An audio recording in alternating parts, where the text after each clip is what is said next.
Imagina só, de repente, num piscar de olhos, o mundo que a gente conhece simplesmente some. Mas não na escuridão, sabe? Pelo contrário, some numa luz branca, ofuscante, uma coisa leitosa.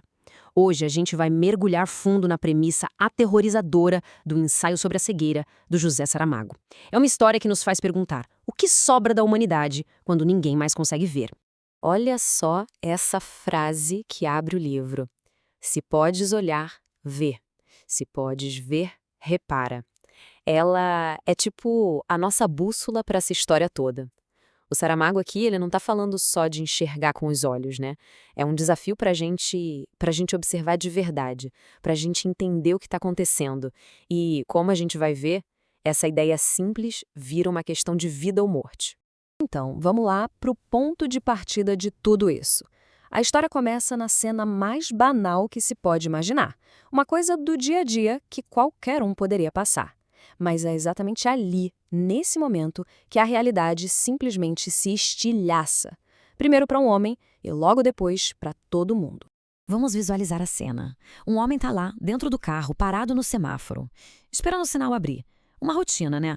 O sinal fica verde, os carros do lado começam a andar, mas o dele não. Ele não se move. Porque para ele, tudo simplesmente sumiu. E aí, bate o desespero. Vem aquela frase que ninguém nunca espera dizer na vida: estou cego. Ele grita isso repetidamente para uma multidão que não está entendendo nada. E de repente, ele vira um completo estranho no seu próprio mundo. Sozinho e isolado, no meio de todo mundo. Então, e aqui vem o detalhe mais curioso: a natureza dessa cegueira. Não é escuridão, sabe? Não é que a luz se apagou. É exatamente o oposto. É uma brancura que toma conta de tudo, um vazio denso, leitoso, que apaga o mundo. O Saramago descreve como se fosse mergulhar num mar de leite. É uma luz que, na verdade, cega. Mas, claro, o horror não para por aí. O que era um problema pessoal de um homem só está prestes a virar uma epidemia. E não se espalha como o vírus que a gente conhece, não. A transmissão acontece pelo simples contato, pelo olhar, com uma velocidade assustadora. E olha só como a corrente se forma. Primeiro, um estranho se oferece para levar o primeiro cego para casa, mas na verdade ele só quer roubar o carro dele. Depois, o primeiro cego vai num oftalmologista, tentando entender o que está acontecendo. O resultado?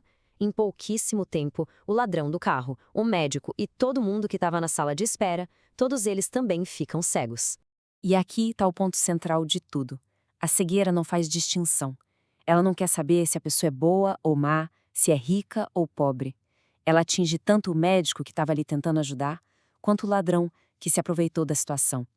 É como se a doença fosse um nivelador terrível, que simplesmente apaga todas as diferenças, todas as máscaras que a gente usa no dia a dia. Bom, com essa cegueira se espalhando sem controle nenhum, a grande questão vira outra. Como é que o governo reage? O que as autoridades fazem diante de uma epidemia que ninguém consegue explicar?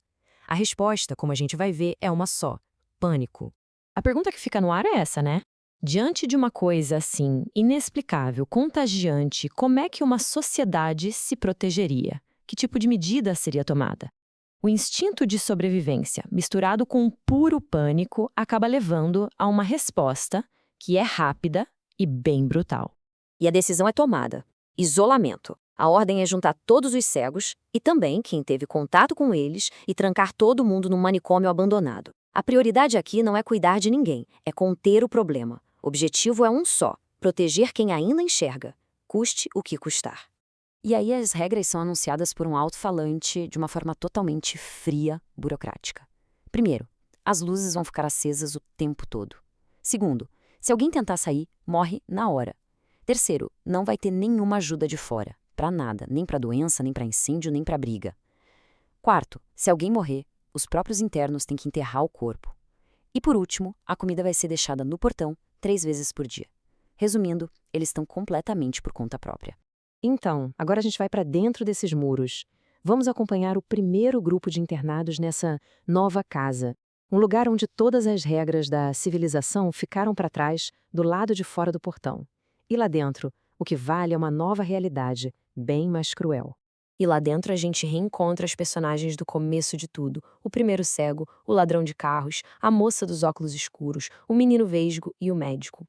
A vida que eles tinham antes, as profissões, nada disso importa mais. Ali são todos iguais, todos reduzidos à mesma condição. E foram jogados juntos nesse lugar. Só que tem um segredo no meio desse grupo, uma reviravolta fundamental. No meio de todos os cegos, tem uma pessoa que ainda enxerga. É a mulher do médico. Para não se separar do marido, ela mentiu, fingiu que também estava cega. Ela entrou ali por escolha própria, mal sabendo que seria a única testemunha de todo o horror que estava por vir. E isso nos joga direto na pergunta principal da história, né? Num mundo onde está todo mundo cego, enxergar é um presente ou é um fardo terrível? Para a mulher do médico vai ser as duas coisas. Ela vai se tornar os olhos, a memória e, de certa forma, a consciência de um mundo que está desmoronando. Pois é, e não demora muito para que a fragilidade dessa nova vida ali dentro seja exposta da forma mais trágica possível. A primeira morte que acontece no manicômio não é por causa da cegueira, é por causa do abandono total que vem com ela. Lembra do ladrão de carros? Ele tinha um ferimento na perna e ali dentro, sem nenhum cuidado, esse ferimento infecciona. Uma coisa que aqui fora a gente resolveria com um antibiótico, lá vira uma sentença de morte. Desesperado, morrendo de dor, ele se arrasta até o portão implorando por ajuda para os soldados. A resposta do mundo que ainda enxerga, a resposta dos guardas, é imediata e definitiva. Um tiro. A regra foi cumprida, sem pensar duas vezes. O choque lá dentro é enorme. E esse choque vira desespero quando os outros internados pedem uma coisa simples, uma pá, só para poder enterrar o corpo, para dar um pingo de dignidade para a pessoa que morreu. E o pedido é negado.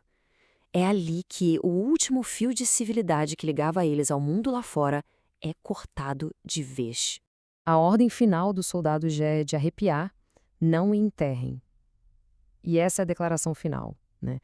É o governo dizendo que quem está ali dentro não é mais considerado humano. São só um problema que foi contido e que foi abandonado ali para apodrecer. E tudo isso traz a gente de volta para aquela pergunta lá do começo.